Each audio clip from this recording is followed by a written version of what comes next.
There is a kind of pain that has nothing to do with losing someone. It comes from refusing to admit they are already gone.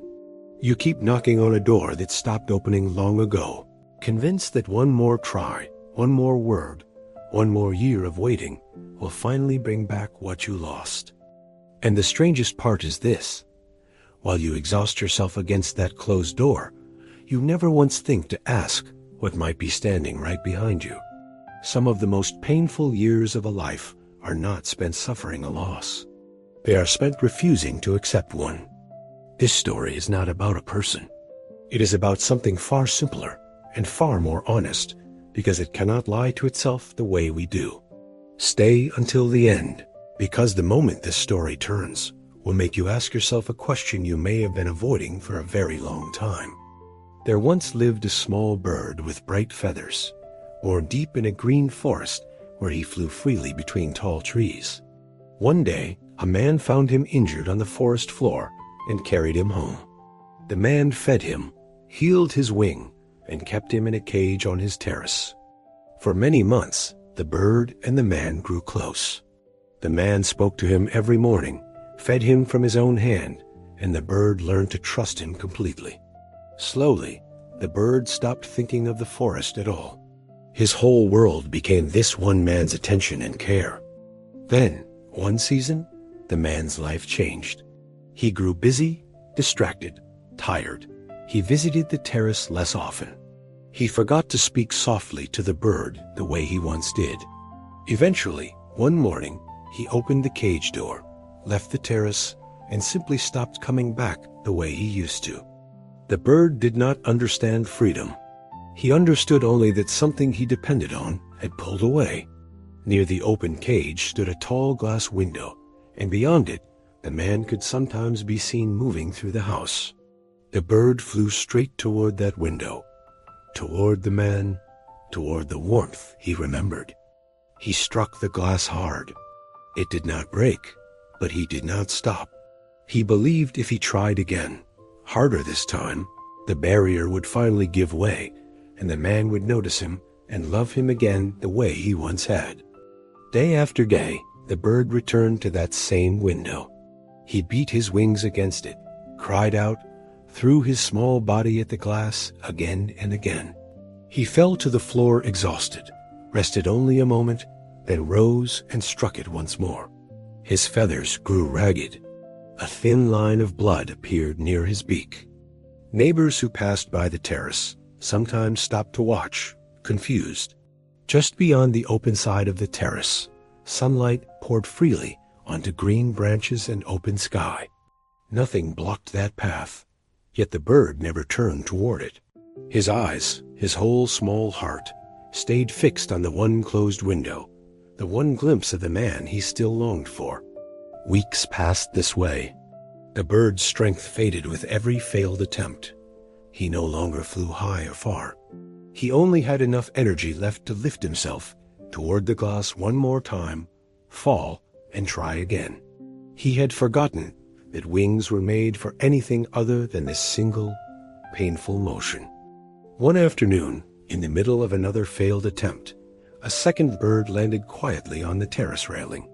He was older, his feathers duller, his eyes calm in a way the young birds were not. He did not fly toward the glass. He did not seem interested in it at all.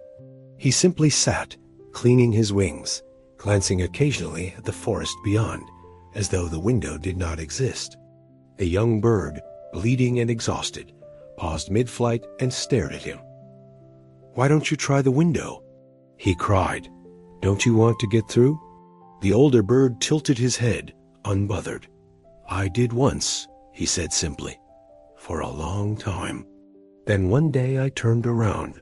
He said nothing more, spread his wings, and flew calmly out through the open side of the terrace, disappearing into the trees without looking back even once.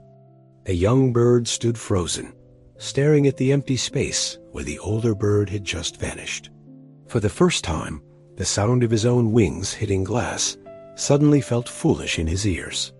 One evening, after another fall, the bird lay still on the terrace floor, too tired to rise immediately. For the first time in a long while, he was not looking at the glass. He was simply breathing, staring at nothing, his small chest rising and falling with exhaustion. In that stillness, something shifted. He noticed the wide, warm light spreading across the floor behind him, light that had been there the entire time, pouring in from the completely open side of the terrace. He turned his head slowly, and for the first time in months, he truly saw it.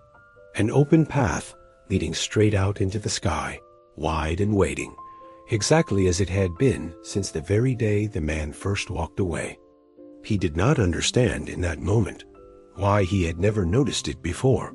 He had spent so many days pressed against one closed piece of glass that the rest of the world had simply disappeared from his mind. The opening had never moved. He had simply never turned to look for it. Slowly, painfully, the bird rose to his feet.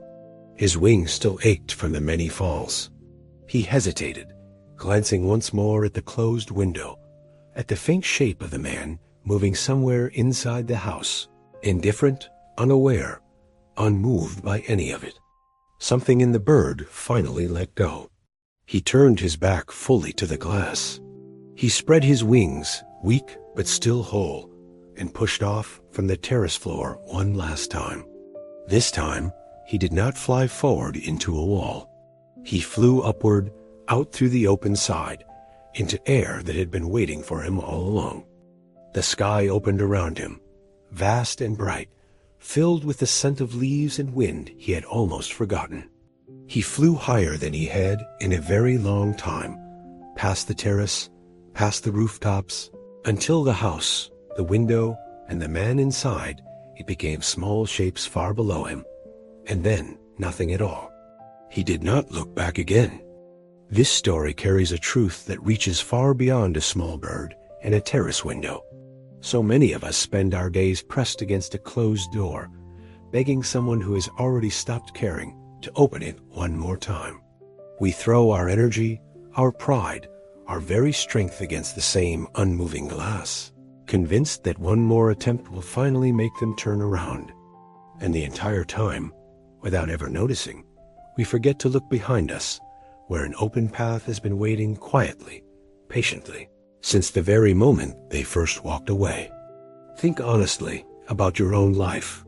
Is there a closed door you keep striking against? A person's attention you keep begging for? A version of love or approval that stopped being offered long ago, though you refuse to accept it? How much of your strength, your joy, your time, have you spent facing that one closed window instead of turning around? The cost of fighting a closed door is this. While you exhaust yourself trying to break through something that will not open, you miss the open sky that has been right behind you the whole time.